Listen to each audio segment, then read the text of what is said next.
Canyon, of course, was my favorite star on the entire tape, and throughout my years, I don't really consider myself an avid pornographer collector, but Christy's work has always been and Keisha. And Keisha, yes, we talked about that. Yes, I know. I'll share the spotlight But with her. yeah, and so I'm extremely, I got a little jaded, and I'm really humbled that she's beside me, and our little car ride from Toronto was something I've treasured my entire life. So, but everyone, let's give the wonderful Christy Canyon a warm welcome.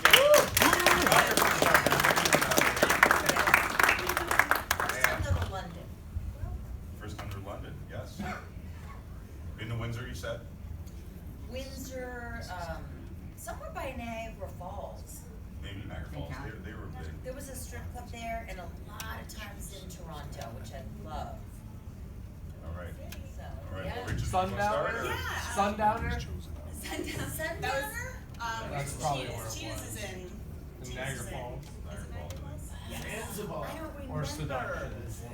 It was one of those clubs, I mean, God, it was 20 years ago. I don't remember, I just remember it was close to Niagara Falls, and I stayed at a Holiday Inn. It was the nicest place around. The things I remember are so weird. So, I had the pleasure of reading your autobiography recently, and it was so fun. There are a lot of like really emotional moments, but there are a lot of really lighthearted moments, and I would be up in the middle of the night actually laughing my ass off at some of the parts.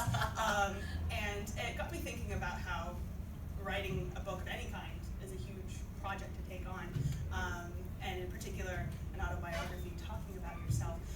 So can you speak a little bit to that experience? And it's a two-part question because I also want to know when the next one is coming out. Oh my God, that's an easy answer. Probably never, no, I don't know.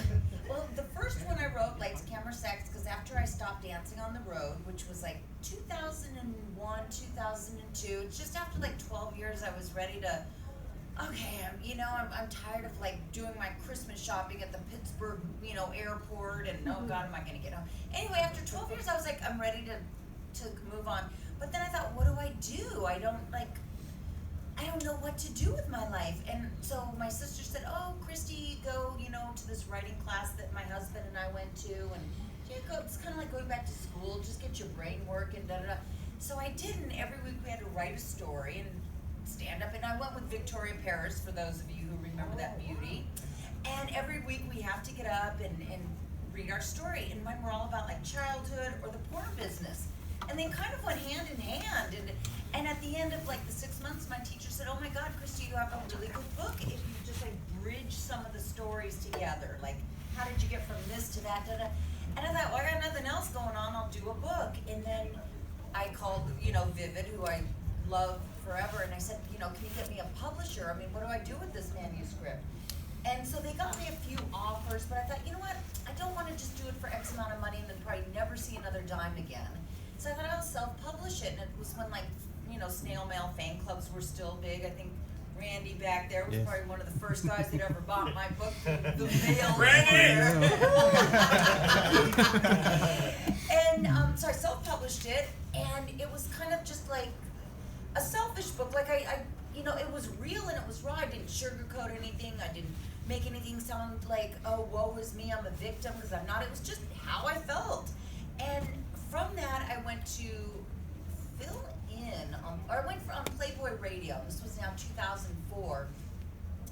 And they said, oh, you're really good on radio. Julie Ashton, for those of you who remember VCA, Julie Ashton, she's leaving, she's going to Florida. Do you want her job? And I'm like, yeah, I'll take it. So then I've been on radio since. So back to the second part, book 2. I may have been a one-hit wonder, one-trick pony with my book. So just keep reading it. No. So that's how I did the book, though. It was just really like I didn't know what else to do with my life. So I wrote a book. I had the luxury of the time that I could just take off. And Victoria Paris and I were, we'd meet 3 times a week, and we'd write for 2 hours. It just flowed. It was and very cleansing. Now, sorry, we do have a question, so go ahead. Sorry, do you have copies of your book here? No, I didn't bring copies, and I'm going to tell you why, because I've done 4 print runs. And I think if you guys want one, get one off Amazon or email me, because once it's done, it's done. I'm going to let that go, and I'll probably, when I get the time, put it on like an ebook, which I've never done. But eventually I'll get it on an ebook, but for now, once the hard copies are out, I'm not going to print anymore.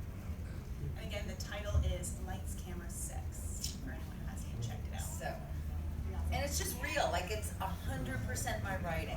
Even the goddamn typos are my fault. Well, I wanted to speak to that too, actually, because when you talk about it. Because I went to LAUSD, excuse me. That's why there's typos. Well, no, but so you talk about it kind of just flowing out, and it just Yes. all that whole process kind of came naturally, and I think that that's amazing. I didn't necessarily have a writer's background, but I remember reading at the opening of the book that you were commenting on, you know, going through the drafts and just being very critical of yourself. And did you find at any point that you kind of just wanted to give up on the project? No. Or just like right to the end, it just kind of happened? No, I had nothing else to do. I was just sitting there, you know. No, I never wanted to give it up because I don't like giving up, and I was so close to the end. And it was fun, actually. Like, you know how you were reading it and you're laughing. There would be times I would be hysterically laughing in my office at the time in my house, just laughing at how funny some of the story. Like, you can't make this shit up, you guys. It is like raw and real. They're characters. You can't make up for them, people. No. And you've worked with some legends. Yes. Legends like Yes. it was interesting. The you know, the porn career today is so everyone wants it fast and dirty. There's no real stars. You were from an era where you had the real star power. Like Yes. your name on the box sold the product, and now it seems whatever. faceless. Nobody cares about that stuff. So that's an interesting time because I was speaking with someone about you guys were like responsible for